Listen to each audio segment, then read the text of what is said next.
Hi, I'm Jay Lee and this is frogcube.com. I wanted to talk to you guys about taking a standard aquarium and turning it into a terrarium. And what I have is basically a kit to do one of two things. Either you can take a 10-gallon, 20-gallon high, or 20-gallon long, which could also be a 29-gallon, and convert it into a vertical terrarium like this that has an opening and closing door. You could also take a 20-gallon high and take it horizontally like this and create sliding doors rather than having a hinged door like this. And I'm going to give you a little demo on how this whole works and what you need to consider. So first of all, you're going to take a 10-gallon terrarium like this, specifically from Aqueon. All of this is designed specifically for Aqueon Aquariums, and put it on its side. The next thing you're going to need to do is basically cut out all the silicone that is on the inside of your aquarium. And the silicone is going to pretty much look like this one over here. You'll probably see a lot of silicone in the corner. That all needs to be cut out. It's definitely going to affect you greatly if you don't cut it out. It's at the top. It's pretty much everywhere, as you can see. And once you cut it out, it'll be nice and clean like this, giving you ample room to put the kit together. So the kit does not come with glass. All glass measurements are located on my website, and they do have a small bit of variance. Part of the reason I've given that variance is because I've left space on the bottom of the system right here so that you can maybe push this a little bit up to provide space for the silicone that's going to go inside of it. And therefore, if you're not using silicone, you may need a little bit wider length on the bottom glass, but we'll get to that. So you are going to need to cut 2 pieces of glass. Again, those listings are available on my website for specific measurements. In this case here, what I would do is I would put silicone, either GE1 or GE2 clear. GE2 clear has mold inhibitors in it, so depending on what kind of animals you have, you may not want to use GE2, but it does cure a lot faster. It only takes about 3 hours, where GE1 takes almost 24 hours to cure. So you will cut the bottom piece of glass, and after you put the silicone on the inside, you will push that glass into place and then put another layer of silicone around it. And you're going to need to let that sit for about 24 hours, like I said. And after that, you will want to do a water test. You want to put water in the bottom and make sure that there's no leaks. If you have leaks, obviously you're going to have a problem. Once you've done that, I am not suggesting you put the bottom one on first. I actually suggest you put the top one on first. The top has some nice spacing here. I'll get a little close up here. You can see how the venting is done. So definitely it is some good venting here to let air flow through. I'm trying to see how well I can show you. And I have these not latches, I should call them, but hooks on the back to ensure that you have a nice connection to the lip of your terrarium. So, and this is not always going to come in easily, especially if you haven't gotten all the silicone out completely, but it can be a bit tight. So you may need to be careful in putting it on. I am trying to get these actually tighter, so to make sure that once they're in, they fit nice and good. But it can take a little while to adhere the silicone, to adhere this into place using the silicone. And just so you know, for people who are curious, this little opening right here is for misting systems and fan systems, and it just pops in and out just like that.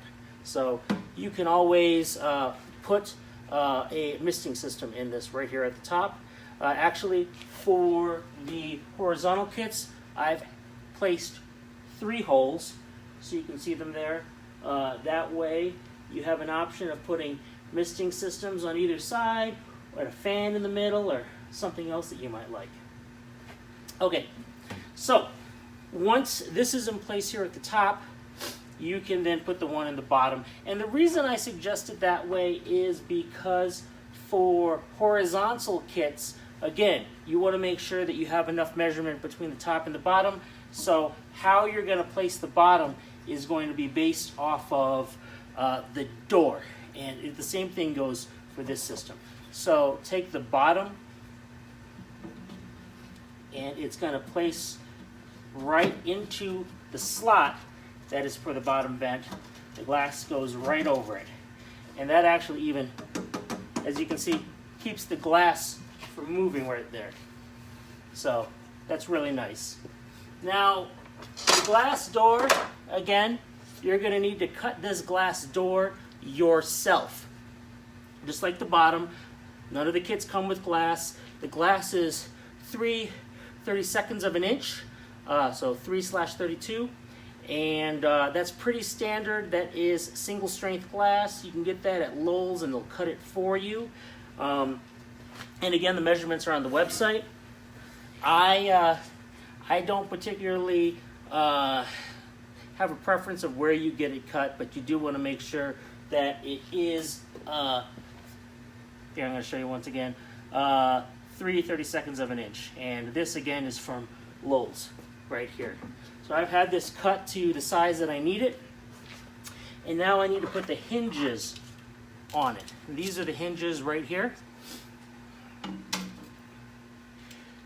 The top one goes on the top and the bottom. The smaller version, the smaller little screw on it, goes at the bottom. And to put these on, I'm going to give you a little close-up of this. To put these on, I really recommend that you slot them into place starting on the edge. You're going to want to push that edge into place first and get that tight before you put the rest of it on. And I'm trying to hold a camera right now, so I can't exactly do it, but that is going to be the best way to do it.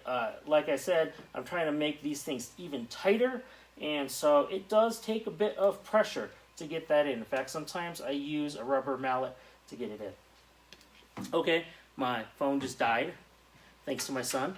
So now I'm going to just slot that into place right now. This one is a little easier just for the video. But again, like I said, it can be tedious to do. So I do recommend starting with a corner. Get that corner in. And then the rest of it. And sometimes you do have to use a little bit of pressure here, like a rubber mallet. Once it's together, you can then slot the bottom in place here, and the top will pop in right here. Now, you may have to screw this in with the Allen wrench that I've provided. You also may note that it may not have the right amount of spacing at the bottom and the top to where this smoothly opens and closes, which is why I said do the bottom last, because then you can pop this a little bit up or a little bit down to get it to where you need it to be in order for this to open and close smoothly.